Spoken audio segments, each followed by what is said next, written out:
على حب فاطمة الزهراء سيدة نساء العالمين. صلوا على محمد وآل محمد.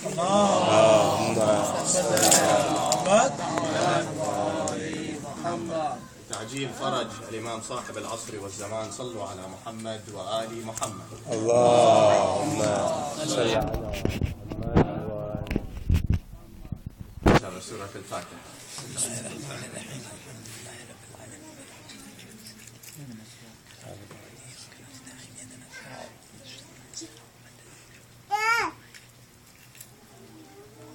بسم الله الرحمن الرحيم. وقل ربي أعوذ بك من همزات الشياطين وأعوذ بك ربي أن يحضرون. بسم الله الرحمن الرحيم. الحمد لله رب العالمين. صلى الله عليك يا رسول الله. سلام الله عليك يا نبي الله. سلام الله عليك يا خاتم النبيين. السلام عليك يا محمد بن عبد الله. أشهد أنك قد بلغت الرسالة وأقمت الصلاة وآتيت الزكاة وأمرت بالمعروف ونهيت عن المنكر. أطعت الله مخلصا حتى أتاك اليقين. صلى الله عليك وعلى ابن عمك أمير المؤمنين وعلى ابنتك المعصومة فاطمة الزهراء سيدة نساء العالمين وعلى أختك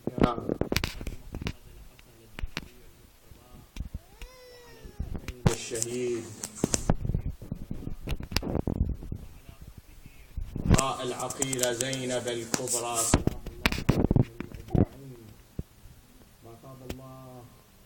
ما خاب والله من تمسك بكم وأمن من لجأ إليكم.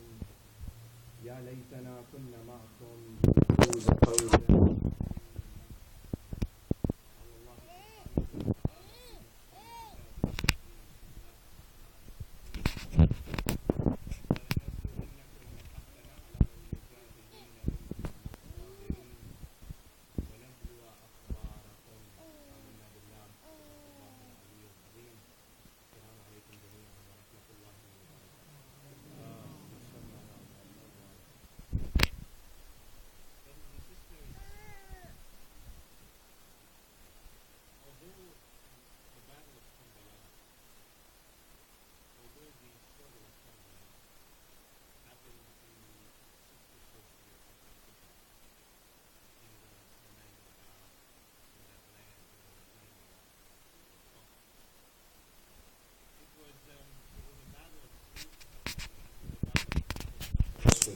The battle of light against dark. And it was the one battle that was timeless, because it had been prophesied, it had been spoken about, it was known about from all the times. All the prophets used to come to Karbala to weep for Imam al-Hussein. They knew that it was going to happen. It was the great sacrifice that had to be made for the religion of God. And after that period, even now, today, the legacy of that fight, of light against darkness, against truth against injustice, it lives on today. But for each of us, Karbala is a fight that is inside of us as well. A personal fight. It is not just the open struggle that exists inside society of good versus evil. It is something that is inside of us, where we are struggling inside ourselves. The light that Allah has given to us is fighting against the darkness that Shaitan is trying to instill. And this battle that Karbala exists inside of us is a very great thing. And there is no way you can talk about Karbala without talking about Al-Aqida Al-Hawra Zainab bint Ali Salamullahi alayhi.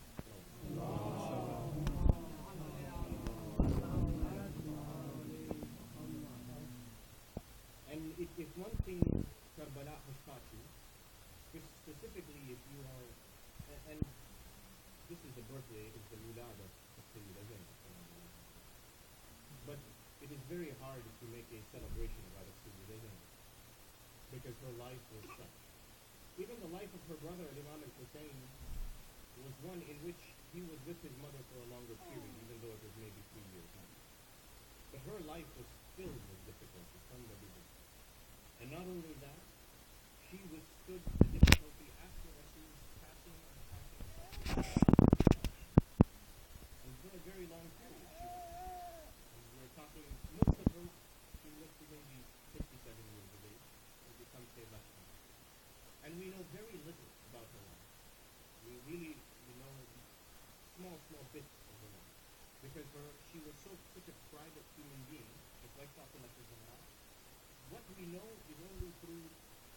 romantic traditions that have come to us from the Muhaddithin, from the people who transmitted the traditions.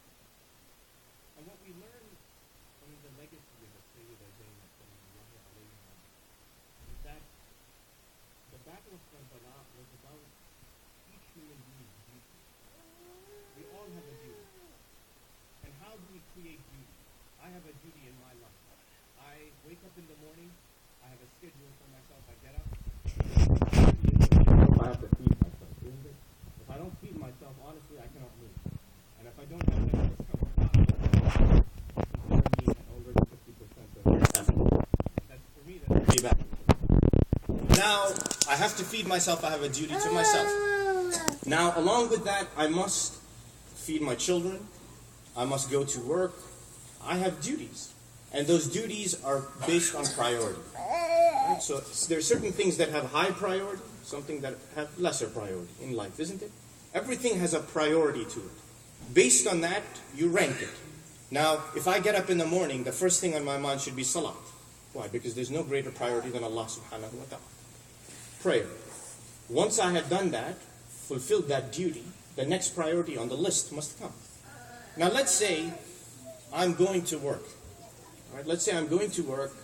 I'm going, hopefully my intention is good, that I am going to please Allah, to do my duty, to provide for my family, for my wife, and for my children.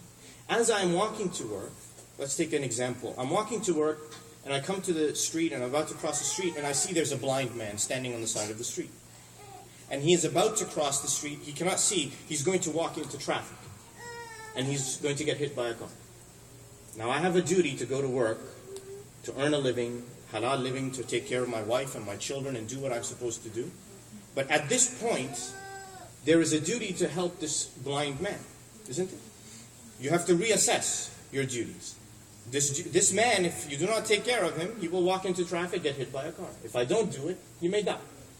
I have to reassess my priority at that moment. I go, I fulfill the task, inshallah, I guide him across the street safely, and then I continue on my way. This is our life, isn't it? When is it that we have one task at one time? There's no such thing anymore in life. Life is not that simple anymore, where I get up in the morning, I go to work, and that's it. I don't think about anything. No, it's not. Life is not like that anymore. Now I have to think about the bills I have to pay. I have to think about my health. I have to think about my...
that we don't truly.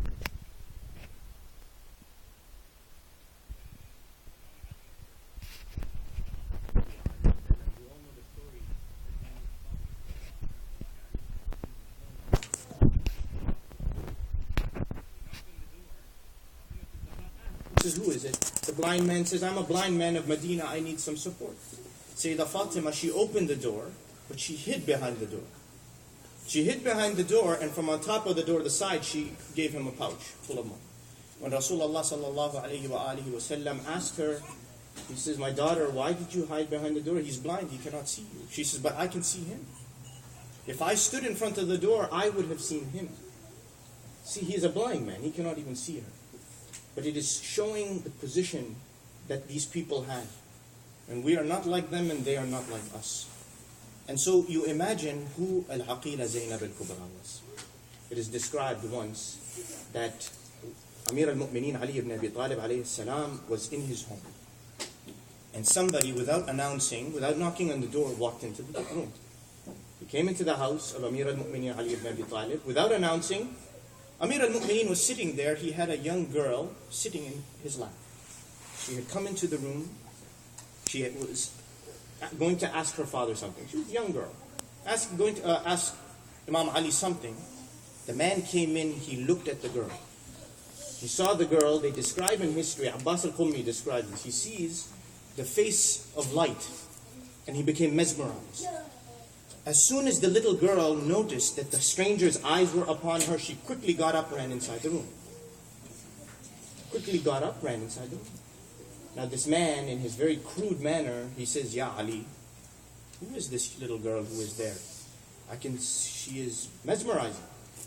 Amir al-Mu'mineen says, that is my daughter, Zainab. The man says, give her to me. Give her to me, let me marry her. They say Amir al-Mu'mineen got angry. He got angry, he stood up. He says, how dare you? He says, do you not see the chastity and purity that was inside of her? That she ran inside the room? He says, go away from here. Get out of my home. You have come in unannounced.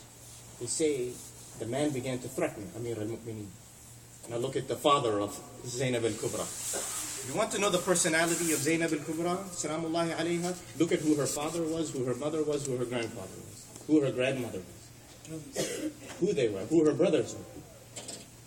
So the man starts to threaten Imam Ali. Imam Ali, now listen to the words of Imam Ali. Imam Ali looks at him, he says, are you threatening me? He says, I don't care if I fall on death or death falls on me.